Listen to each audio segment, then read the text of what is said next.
Welcome back. Now, southern Kaduna is still very much in the news, and of course, some kind of peace has now returned to that area because the military has now increased its presence there, and there's calm, but a lot of people will say it's the calm of the graveyard.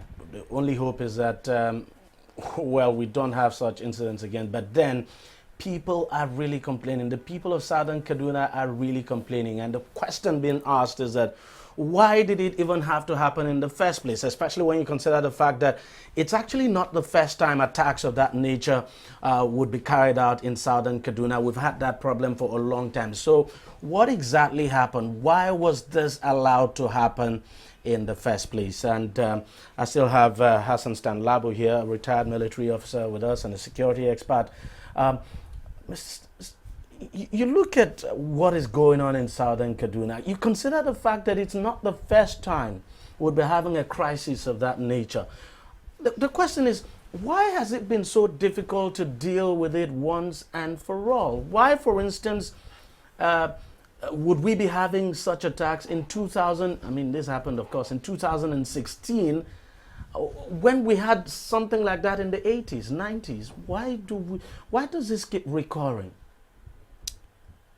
Well, Deji, you are very correct. It beats my imagination, but it's important for us to know that all along, since the 90s up to now, we've had about 12, clashes within southern Kaduna. Yes. 12? Yes, 12. Each of them have had a board of inquiry or whatever nomenclature you want to give it to investigate and come out with recommendations and so on. How many of those recommendations have governments in the past implemented? Nil. It therefore means that you have left some individuals feeling justice has not been carried out. You have left some individuals further impoverished because their houses have been burnt and so on. I could go on and on. Why? Because as a government, you have failed to carry out or implement what you were supposed to. And it's not just about this administration. People arrested, punished. That is it. That's the justice aspect. Yes. Of the law. Yes, yes. It's not just about this administration. I'm looking backwards. So governments have failed in their responsibilities. Past governments. It's unfortunate that the gentleman there, Rufai, is bearing the brunt of everything.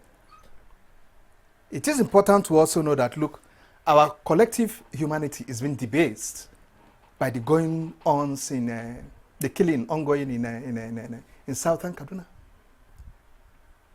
And unfortunately, government appears to be opened up to accusations of complicity because of its actions or inactions as far as this issue is concerned. Government must stand up to its responsibilities, protect the people, exercise or sanction those who should be sanctioned on matters like this, and send some warning signs down to those who might want to try it again. I mean, from your own experience, you were in the military, and from your own experience, would you say this is a religious, ethnic, or even a crisis over land? Because, for instance, we had the GOC of one division last week, and it was basically saying that it's not religious, but that it's just like a clash over land. Cattle, these herdsmen now looking for where to graze their cattle, and that what actually another dimension to the whole equation is that nickel was actually found around that area recently, and it could also be a fight over resources. But we've also had the governor and some other political leaders in the state come out to say that the herdsmen may not be Nigerians, the herdsmen who carry out the attacks. Deji, well, you have only just gone through what I will call the immediate causes of all this. The background issues remain that, look, it has an ethnic, religious coloration.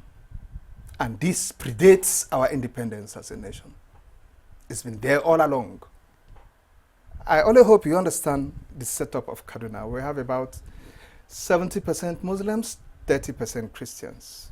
Just the way in Plateau you have about 70% Christians, 30% Muslims.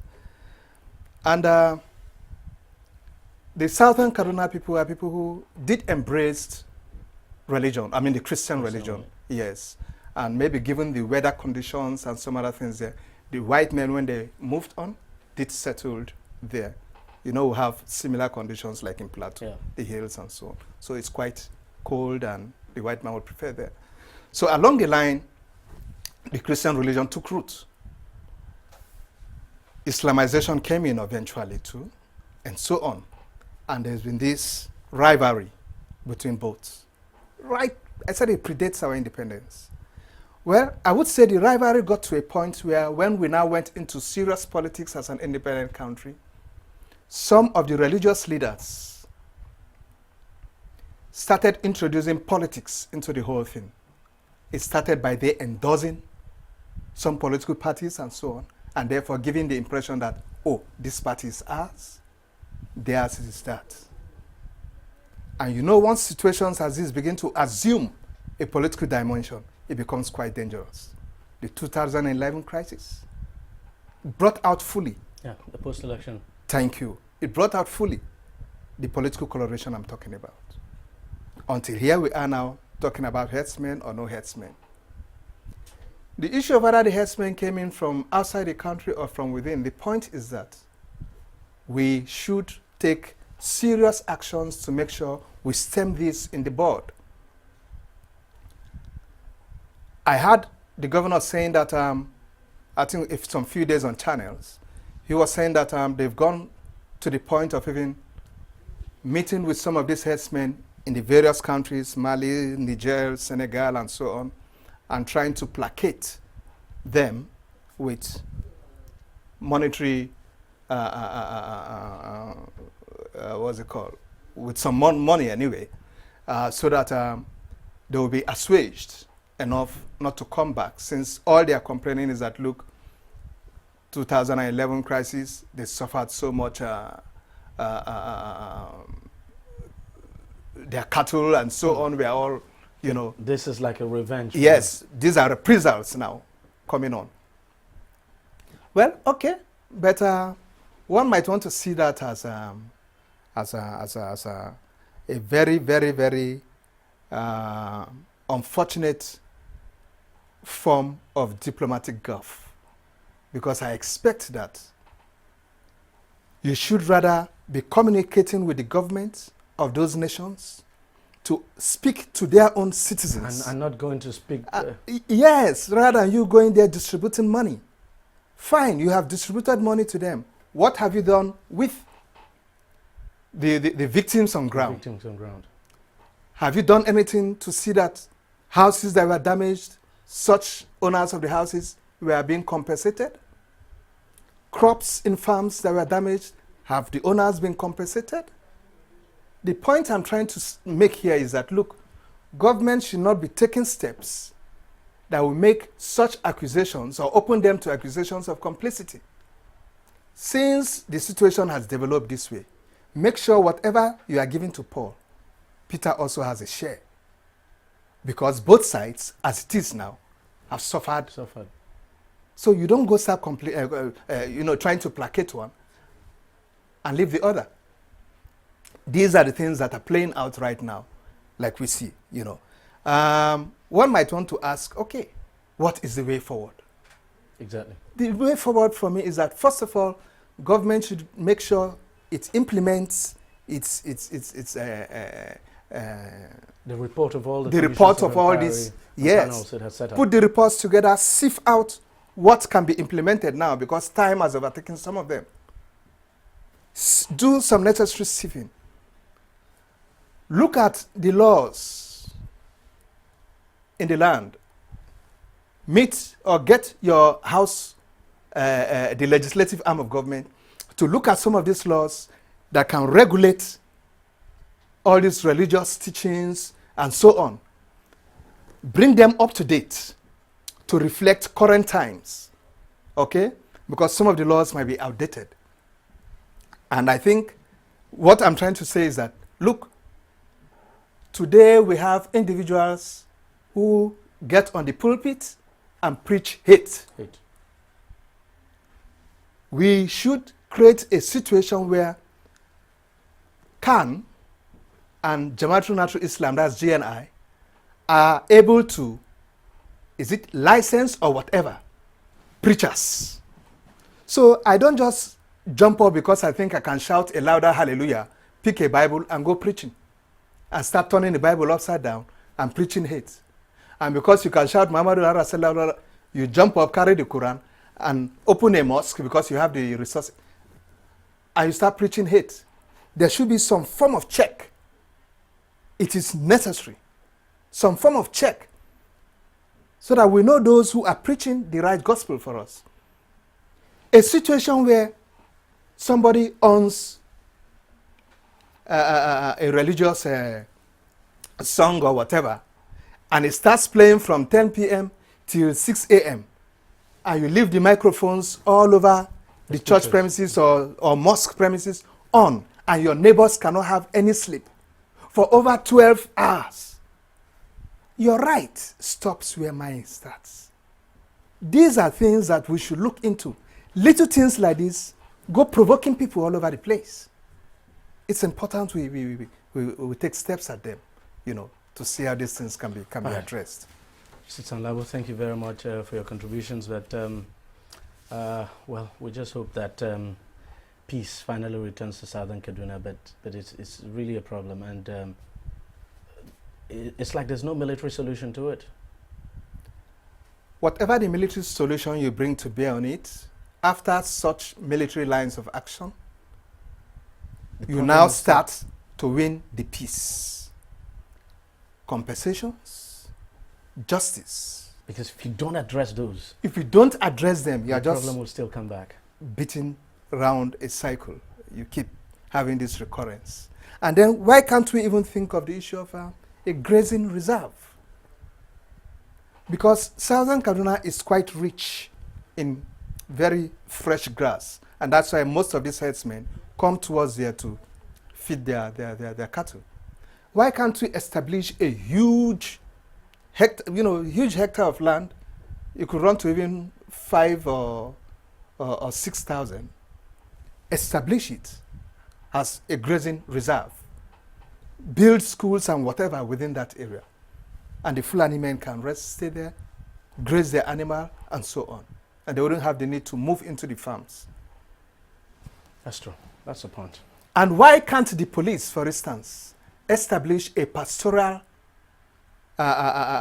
policing unit, since this issue of herdsmen has now become a national issue? Okay. The police should be forward-thinking.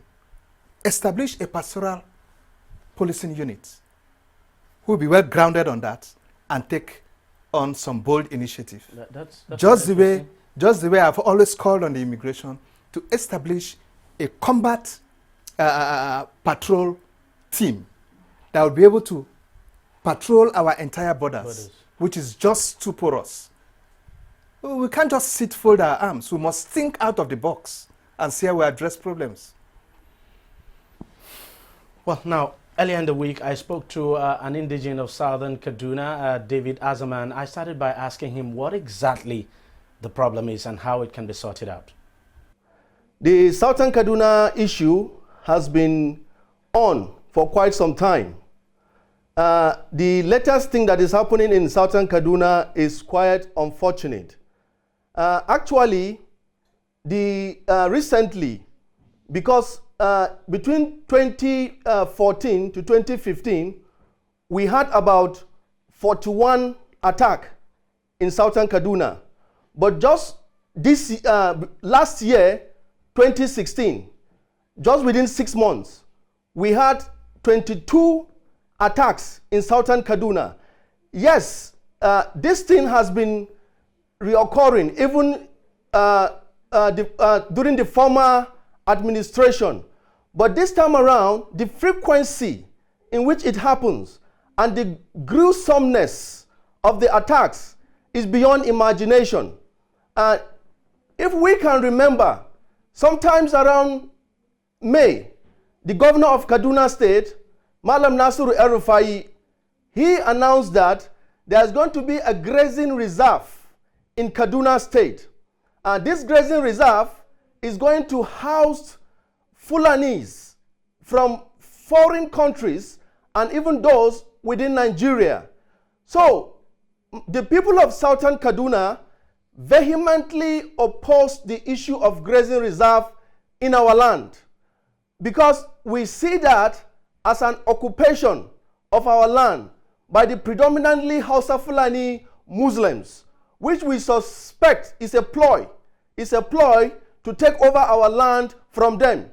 Since when the body called SOKAPU, Southern Kaduna People's Union, came out with a press statement that Southern Kaduna will reject this grazing reserve, we saw a kind of attacks that we have never seen before. These attacks they are doing, they are trying to justify that this grazing reserve should be established in Southern Kaduna. To them, the grazing reserve is the only way that these killings will stop. But we don't believe it.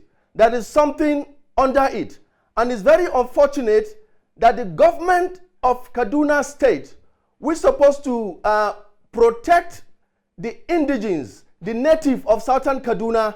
They are not doing what they're supposed to do. So because of that, the government is being suspected to have a hand in this killing. You could remember the governor of the state, Nasiru El-Rufai. This man has not been sincere in his words. Some times ago, he told the world that these Fulani herdsmen, in fact, I will not call them herdsmen, I will call them Fulani terrorists. Because these killers, they don't even own cows. They don't have cows. They come with sophisticated guns, AK-47. They come with machetes and knives and kill people indiscriminately. This governor came and said these people are ghosts. He said they don't know them. Later, he said these people are bandits. Later again, this governor went ahead and said he has identified the killers of people in Southern Kaduna, that they are foreigners, foreign Fulanis from Niger Republic, Mali, Senegal, Cameroon, and Chad. It's very unfortunate, and a country like Nigeria, if what the governor is saying is true, a country like Nigeria with the biggest economy in Africa, that foreigners can come into Nigeria and do criminal activity and go back without any check, is very, very unfortunate. Nigerian Kafanchan from the nearest town in Niger, Maradi, is about 629 kilometers. Kafanchan from Marwa or Garwa in Cameroon is almost 900 kilometers. Kafanchan from N'Djamena, Chad, is almost 1,000 kilometers. Imagine the distance. How can Fulanis travel that far, come into Kafanchan, central Nigeria? Kafanchan, a place that is not far, is not far, a stone throw from where the seat of our government is. They will attack without any challenge and go back. They go back without any challenge. It's rather unfortunate. And we believe that the government are not doing enough to stop this killing. And we see this killing as an extension of jihad that they are doing to take over our land. And our people, we have rejected it vehemently. Let me get this clear. So this is basically about land, right? The crisis, these killings that we have seen is basically the fight over land, is it? Yes. Not only land, the resources of Southern Kaduna. Southern Kaduna is an area that is blessed with abundant rainfall and vegetation. Again, if you remember, there was a nickel discovery in Southern Kaduna. So these people want to take over this our land forcefully. One, because of the latest discovery of nickel, the grazing reserve I just told you, and the abundance of rainfall and vegetation which southern Kaduna is blessed with. That is one of the things these people are craving, so that they will take over our land, they will drive us from our land. And as I speak to you now, there is a village called Ninte. Ninte is in Jama'ah local government area of Kaduna State. As I'm speaking to you right now, the Fulanis attacked that village. When they attacked that village, right now, they changed the name of that village to Sabon Bauchi. So if you can see, they changed the name of the original name of that village from Ninte to Sabon Bauchi. So what does that tell you? It's telling you that they want to take over our land, our ancestral land. That is their own aim, so that they will take over our land. And as I said, the issue is like they work as a web. As I tell you, I said the government is involved. President Muhammadu Buhari himself did not even speak. Imagine that. 808 people were killed. 57 people were injured. 1,422 houses were destroyed. 19 shops were looted and destroyed. 16 churches were burned. 5 cars were burned. 1 school was destroyed and burned. But the president of Nigeria could not even speak up. He could not speak up. When his spokesman, Femi Adesina, was asked, he said the governor of Kaduna State is on top of the issue. Imagine that. But the president of Nigeria, when just 6 cattle were killed in Ekiti State, the president sent a high-level delegation to Ekiti so that to avoid the reoccurrence of that. When the issue of cattle theft or cattle rustling came up in Zamfara State, the president went to Zamfara State as His Excellency, the President of Nigeria, and 1,000 troops were deployed to Zamfara State. Again, when these Fulanis were killing, I tell you, the government of Nigeria did not deploy any security in southern Kaduna. They were killing at will. They were killing as they like. They go to villages, one village to the other. It was when the youths, our youths, saw that this thing is getting out of hand. Our youth said, let's come out and demonstrate. Peaceful demonstration. And they had police cover. Police were covering them. They had a peaceful demonstration. And it was during the peaceful demonstration, then some of the Hausa Fulani settlers in Kafanchan started stoning the natives of that area. And 2 churches were burned. 2 churches were burned during that peaceful demonstration. It was then the governor sent security. It was then he deployed security. So even the security that is in southern Kaduna now is not for the Fulanis. The securities are there to check the youths because the youths came out to demonstrate. And as I'm speaking to you now, so many youths have been arrested. Why are they arrested? They were arrested because they came for a peaceful demonstration. People that came out to say no to the killings, they are the ones the government are saying they don't want peace.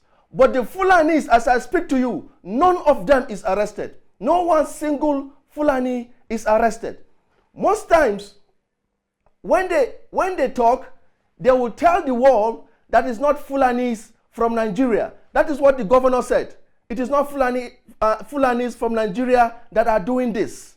It is quite unfortunate. As I mentioned earlier, Fulanis to come from abroad and come and do mayhem in Nigeria. And most times, sir, the governor do mention that the 2011 post-election violence is the cause of the killing. I can remember his tweet. The governor tweeted. He said, if you touch a Fulani man, no matter how long it takes, even if it is 100 years, the Fulani man will revenge. That kind of statement is coming from a governor of a state. It's quite unfortunate for a governor of a state to do that. During the post-election violence, Igbos were killed in Kano. Igbos were killed in Kaduna. Yorubas were killed. Southern Kaduna people were killed. Plateau people were killed. Niger Delta people were killed. Is the governor saying that those people that lost their loved ones, they are stupid? Are they stupid for forgiving? Is it only the Fulani that have the DNA of unforgiveness? Are they the only ones that God gave them the DNA of unforgiveness? So it's rather unfortunate. So it's, if you look at it, it's like the governor is helping the Fulanis to do the killing. Why should you go to the extent of being the foreign affairs minister of Nigeria? You as a governor, you have taken the place of the foreign ministry of Nigeria. He said he went to those countries to pay these Fulanis to stop killing. That is absurd. Those Fulanis needs to be arrested, not to be compensated for killing. Why? They need to be arrested. The people of Southern Kaduna that lost their homes, the people of Southern Kaduna that are displaced in IDPs right now, the people of Southern Kaduna that have lost their belongings, their properties, those are the ones that are supposed to be compensated, and not Fulanis, not the ones that killed. Those are the ones that are supposed to be compensated. And this crisis be resolved? Yesterday, how can all of this be resolved? Because, you know, I can understand the way you feel, I can understand the passion, but how can lasting peace come to Southern Kaduna? Honestly, sir, in my honest opinion, Southern Kaduna has been looking for a state. The federal government of Nigeria, even if a state, one state will be created in Nigeria, it should be Gurara State. Let me tell you something. Kaduna, where I'm speaking from right now, the town itself is polarized. We don't stay with each other. The town is polarized. If you go to the north, that is where you find the Hausa Fulanis. That's where they stay. When you come to the southern part of the town, that is where we stay. The Christians or the natives, the other people, the other tribes, the other Nigerians stay. So you can see, even without the issue of Southern Kaduna, the state is polarized. Southern Kaduna needs a state. My honest opinion, a state should be created for Southern Kaduna. Kaduna is not as an isolated case, I agree. That is why I said it is an agenda. And the agenda, it is not only for Kaduna State. The agenda is against northern minorities. Northern minorities and also the people of the southeast of Nigeria. So creating a state is one of the problem solvers, sir. Ayuba Azaman, we thank you very much for joining us, and thank you very much for your contributions. Let's just pray peace returns to Southern Kaduna and Kaduna State in general, as a matter of fact. We'll take a short break, and when we come back, we'll be talking about something else. Every day, every hour, and every minute, news break in Nigeria. Things happen so fast, it's most times difficult to track and comprehend them. But that's what we do right here on DEJI360. 2015, would you want to come back again? It's like asking Jesus Christ if he knew he was going to die, will you want to come back as the savior of the world again? We do not just help you track the stories, we break them down, explore all the angles, analyze the issues so that you can fully comprehend the stories and use them to make the right decisions.